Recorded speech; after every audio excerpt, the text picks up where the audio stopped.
உரிய ஆவணங்கள் இன்றி இயக்கி வந்த 4 ஆட்டோ மற்றும் 47 இருசக்கர வாகனங்கள் பறிமுதல். முதல் முறையாக குடியிருப்பு பகுதியில் நடந்த திடீர் சோதனை. மாவட்ட காவல்துறை நடவடிக்கை.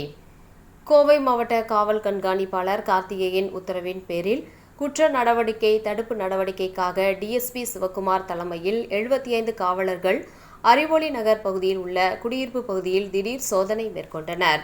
இந்த சோதனையின் போது ஆவணங்கள் இல்லாமல் இருந்த 4 ஆட்டோ மற்றும் 47 வாகனங்களை பறிமுதல் செய்துள்ளனர். உரிய ஆவணங்களை ஒப்படைத்து வாகனத்தை திருப்பி எடுத்துக் கொள்ளலாம் எனவும், ஆவணங்கள் இல்லாத நிலையில் வாகனங்களை பறிமுதல் செய்யப்பட்டு உரிய சட்ட நடவடிக்கை மேற்கொள்ளப்படும் என காவல்துறையினர் தெரிவித்துள்ளனர். மேலும் குடியிருப்பு பகுதியில் இதுபோன்ற சோதனை மேற்கொள்வது முதல் முறை என காவல்துறையினர் தெரிவித்துள்ளனர்.